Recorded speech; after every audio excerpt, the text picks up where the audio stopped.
All right. Hi, everybody. My name is Richard.lesperance. I go by the name of my man, Richard. Welcome to A Better Lifestyle. Today, I have the pleasure to have Paul Lajoie with me.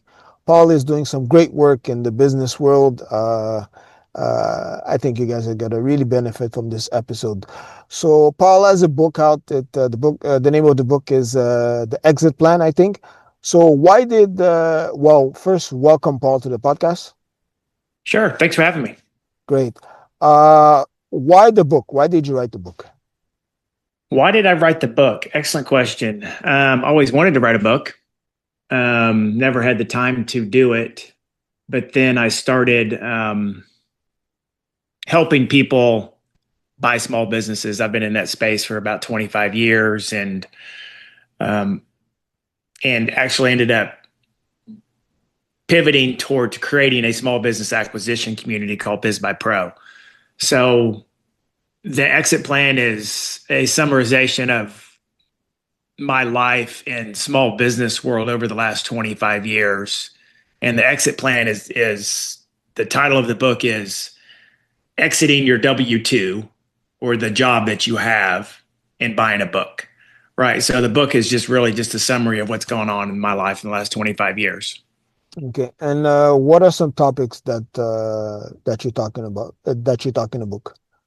Oh, topics is well, we just talk about my background a little bit. I'm a CPA from my background perspective and kind of came straight out of school, worked in Big Six accounting, worked in corporate office for about corporate world for about 8 years, and then bought my first business 25 years ago. So we talk a little bit about that. We talk a lot about that first business, and God, man, we talk a lot, way maybe too much, of how all the mistakes, all the money that I lost because I didn't know what I was doing over the last 25 years. Okay. And what are some lessons that you learn along the way? Lessons, probably the biggest one, and is just don't do it yourself. Right. So if you're leaving your W 2 and buying a small business for the first time and you think you're smart, you're not. I thought I was smart and I thought I was good with numbers being a CPA, and it's just a different world. It is a different world. And the mistakes that I made probably for about the first 10 years, I've bought and sold about 15 businesses over that last 25 years. And I didn't get comfortable with buying a business and running a business and valuing a business probably for about 10 years. And I sure do wish I had a mentor or somebody that had been in that space before to help me through those first 10 years. Right. I feel like, and that's why I created Biz by Pro is I feel like I can teach somebody what took me 10 years to learn. I can teach that to you in 6 months.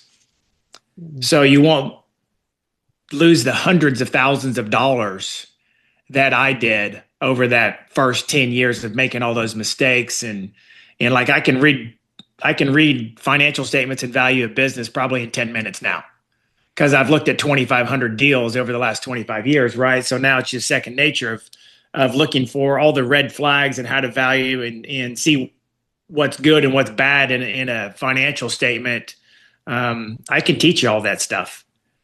So I can get you at 6 months what took me 10 years to do. So you learn along the way, right? Oh yeah. Like one lesson, talking about numbers. So that first business I bought is a hardwood floor company. I still own today. So I've owned that for 25 years. Again, being good with numbers, you would think I would have done a better job at certain things coming out of the gate. But we didn't ask for enough working capital. First business, and we asked for 20 or $30,000 of working capital. We thought that's all we needed to get to profitability and cash flow, and we didn't. So 2 months into this thing, I'm down to 20 or $30 into my checking account, and I got a $5,000 payroll in 2 days. So I actually had to inject more money into the business because we didn't ask for enough money up front. Right. So that's just one of the dozens, if not hundreds, of mistakes I made, but that was a big one, right? Cash flow or lack of cash flow is the main reason why businesses fail. and not understanding that and not preparing for that. So that was literally lesson number one almost 25 years ago, right? And that was a big one, right? If you run out of cash, I don't care how much revenue or how fast you're growing, if you don't have cash, you're dead. So that's going to bring me to my question in regards to financial literacy. How important it is for people when they start off, like to know about the business world, the business language, like P&L and all those things. Just like you said, cash flow, assets, liabilities, all that. So, how important it is, and how should people like prepare for that? Oh, it's super important. Super important. And that's one of the things that we do in Biz by Pro is I teach you all that sort of stuff, right? So is that great book that most everybody's rich has read, Rich Dad Poor Dad, right? So highly encourage if you haven't read that book is to read it. It kind of teaches you about assets and liabilities and good debt and good assets and bad assets and those types of things, right? So I've got five kids and talk about financial literacy. I'm like, I don't care what you do in life, if you're an attorney, a doctor, or work in a warehouse or do anything or a small business owner, you better know some accounting, right? So all my kids that have gone through college or currently in college, man, I try to take as many accounting classes as you possibly can and take one or two tax classes because it will benefit you for the rest of your life. But if that's not you, I mean, it's just, I don't know how many training courses that we have on various aspects of P&Ls and depreciation and taxation and write-offs and how to read these things and the proper way to finance things and debt and understanding banks and pro formas and all that sort of stuff. It's super, super, super important. And really the only way to learn it is you just got to jump in, right? And just start repetition over and over and over and over. I didn't get comfortable underwriting deals probably for about 5 years. And again, I've done 2,500, as I mentioned earlier. It's just some things it's hard to educate you on. It's just you got to jump in and start doing stuff.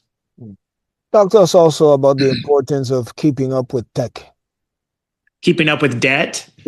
technology. Oh, technology. Yes, that's probably something that I'm not great at. I've got other people that kind of handle that space for me. And to go 360, we talked about some of the things that are important for you being in small business space or getting into small business for the first time is you got to look yourself in the mirror and you got to understand what you're good at and what you're not good at. And this took me a while, right? So I'm good at A, B, C, and D, and I'm horrible at E and F and G, right? So, but small business owners try to do everything. So look in the mirror, understand, and suppress your ego, and work on the things that you're good at, and hire people for things you're not. Right. So I'm not good at tech, or marketing. I'm not good at either one of those. But it took me a while. I tried to do it all myself, and it cost me a lot of money. So those are a bunch of the mistakes I made in that first 10 years is I tried to do a bunch of stuff myself. I threw money from marketing perspective at TVs and radios and print magazines and all that sort of stuff. And all of them were just complete disaster, just complete waste of money. So I finally figured it out. I'm like, I'm not good at marketing, so I hire somebody for marketing, right? I'm not good at tech, so I hire somebody for tech, right? But tech is super important without a doubt. One of the big things when people want to get into the business world is access to capital. So how can people overcome that when they have limited resources? Access to capital. So yes, super important. Um, the great thing about buying a small business is you have the Small Business Association or the SBA, and what their role in this is. You don't actually borrow money from the SBA. What you do is you go to your local bank. Let's call it Wells Fargo. Okay. And you're buying a business, a flooring business for $1 million. Okay. So right now, the SBA has a requirement of 5% down payment. So if you're buying a company for $1 million, 5% of that is 50 grand. So you're going to have to write a check at closing for 50 grand. Okay. The seller is probably going to take 5% in a seller note. Okay, so that means you're going to borrow $900,000. You're going to borrow that from Wells Fargo. Okay, but Wells Fargo normally wouldn't lend you the money because most small businesses that you are buying don't have any assets or collateral. So it's all just what we call goodwill or just fluff or blue sky, whatever you want to call it, right? So what happens is the SBA will guarantee 75% of that loan for Wells Fargo. If you default on it and go bankrupt, 900,000 times what? 75% is what? 900,000 times 0.75. So the SBA will actually cut a check of $675,000 to Wells Fargo to cover most of their losses. So that makes Wells Fargo a little bit more comfortable. So unless you just have horrible, horrible, horrible credit, you're going to qualify for an SBA note. You just are. If you got the $50,000 and you just got even just average credit, you're going to qualify for that. So that's a non-issue, right? Now, after the fact, getting additional loans and things like that, you're going to have excellent credit and things like that. But buying a small business, you're going to be fine as long as you got that 5% down payment and maybe even below average credit. You're going to be fine. You're going to get that loan to buy that business. So what would be if someone is thinking about leaving the W-2, their 9 to 5? What would be the blueprint for them, the process? The process. Well, first thing, I'm going to kind of answer your question, then I will get to your question. Is the first thing you got to do is you got to sacrifice, right? I feel like today's world is everybody wants everything now, and no one's willing to do the hard work or the sacrifice necessary to get things done. Okay, so for example, my first business, the flooring company. So here's my sacrifice. So I was making good money. My wife was making good money, but we needed $150,000 down payment for this flooring company, and we didn't have it. So we sacrificed. I sold my car. I was professional driving a Lexus that was paid off way back in 1990. I sold my Lexus for $25,000, and I sold just a beat up pickup. I bought a beat up pickup truck for $5,000. So there's sacrifice number one. Sacrifice number two, I was living in a $450,000 house, which is a big house back in 1990. I sold it for $450,000, and I bought a house for $220,000. So I downsized my house. So my mortgage got smaller, my utilities, my taxes, everything got smaller. And then for 2 years, me and my wife didn't do anything. We didn't take any vacations. We didn't eat out. We just kind of cut back and we sacrificed our life on that first venture, right? And 2 years later, what's interesting, 2 years later, I bought back that same house that I sold because now I'm making money and now can I afford it? And I went and bought another Lexus, right? So you got to sacrifice. People say they don't have any money. You do. You just have to be willing to sacrifice to find it, right? You got to turn over every rock, look behind every tree, and work your network, your parents, your friends, take credit card advances, cash in your 401k. So if you sacrifice that and sacrifice your lifestyle for a couple of years, it's life altering. So sometimes people, when they leave and they go into the business world, they trade uh, the previous job with another job without knowing when they're going to business. They're not building a business, but they just have another job. What do you have to say about that? And how can people change that and not fall into that trap? So you're talking about I'm buying a job. I'm leaving a job. I'm leaving a W-2 and I'm buying a business, but in essence, you're buying a job. Is that what you're asking? Yeah, but Okay. because sometimes some businesses are not scalable, you know.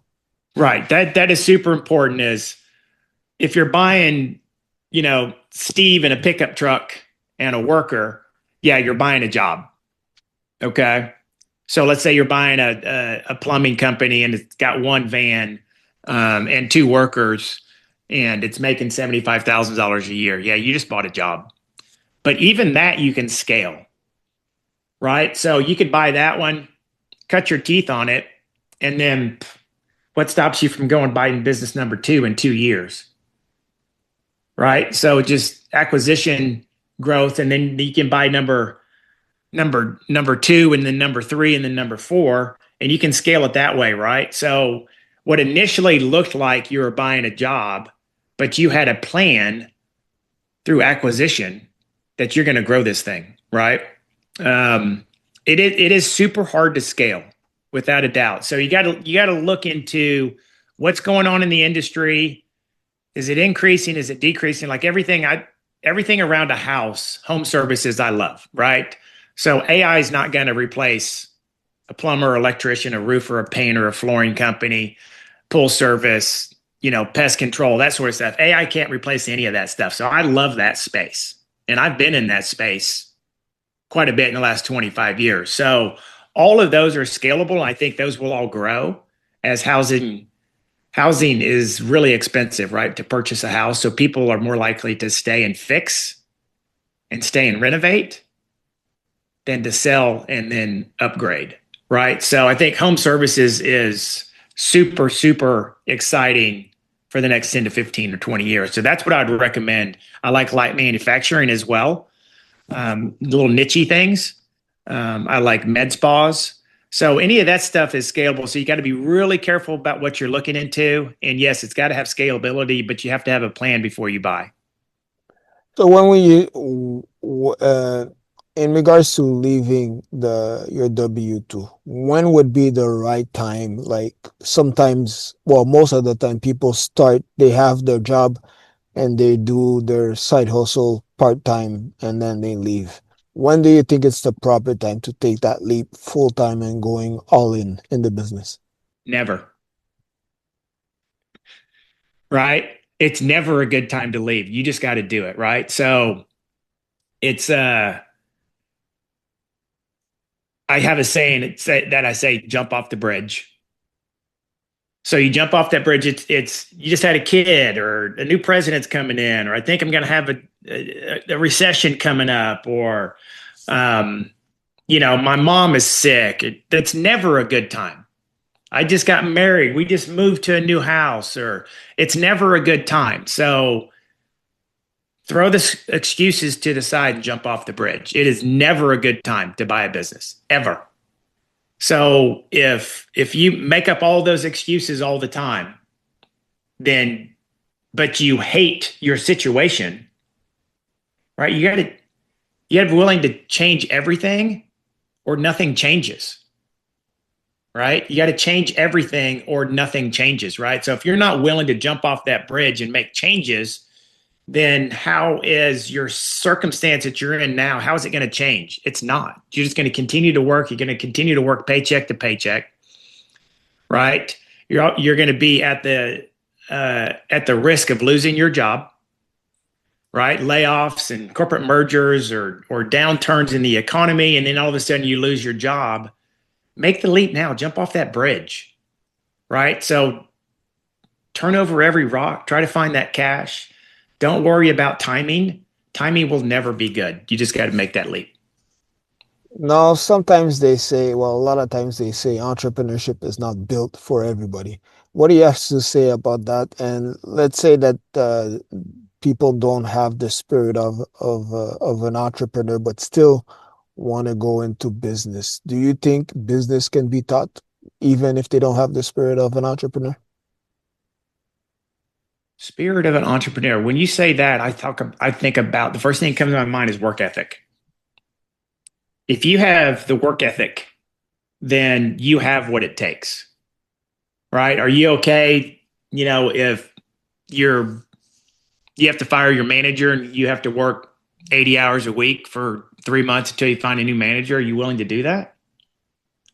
If the answer is no, then you don't have the entrepreneur spirit, right? You got to do whatever it takes and whatever is necessary to make that business successful. I don't think it's a mindset. I don't think you have to be smart. You can drop out in fourth grade, or you could have a law degree from Harvard. It doesn't matter. Intelligence doesn't matter. I think it's more about work ethic. and the ability to talk to people than anything else. So, what of some, you said before people don't sacrifice. I don't know if it's a mistake or something like that, but what are some mistakes people do when they enter into the business world? Mistakes, as I mentioned before, not having enough cash.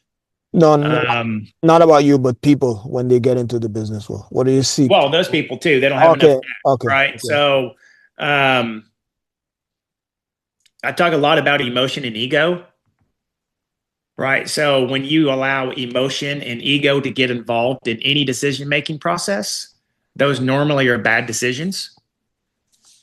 That's super, super important. I can't mention that enough, right? Um, Not working your network like you should.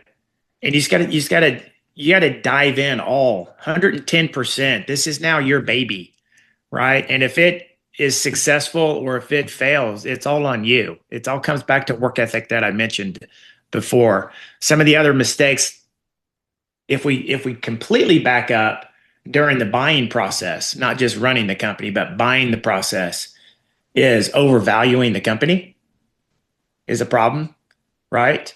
Um, there's things called owner add backs. So there's owner expenses that they ran through the owner's personal expenses that they run through the company.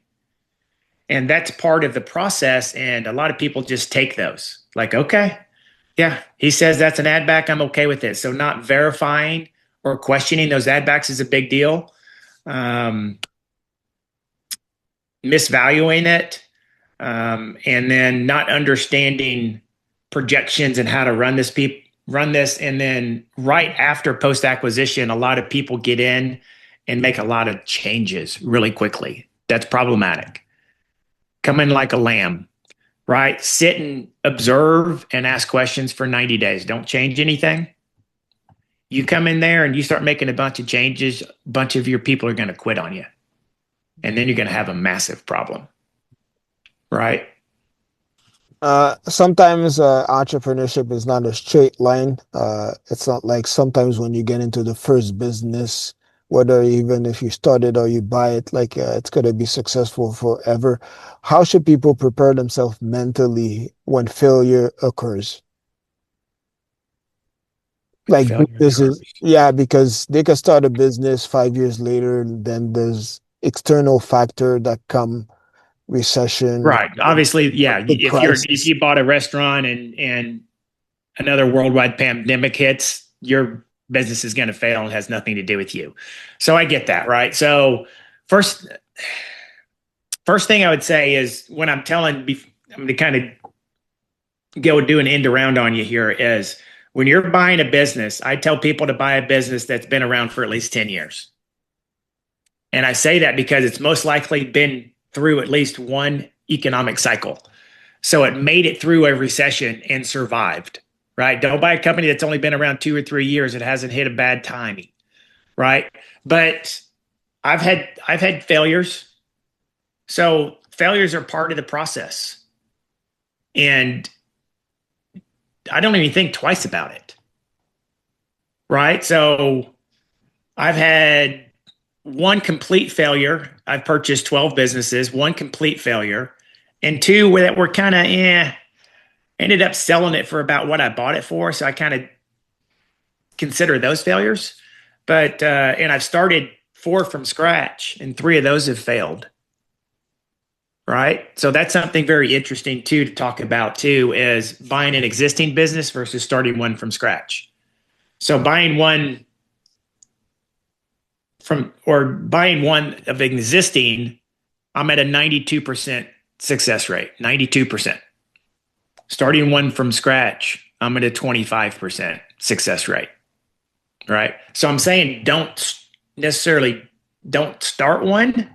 It's just let's buy a couple, two or three that are successful existing businesses, build some money coming in. And if you want to start one and it fails, well, you got cash coming in from your other two or three businesses, and that's fine. So I love the ones that we started. In fact, the one that I did start is probably my most successful business that I have today. But those three that failed, I'm like, oh, that's okay. Move on.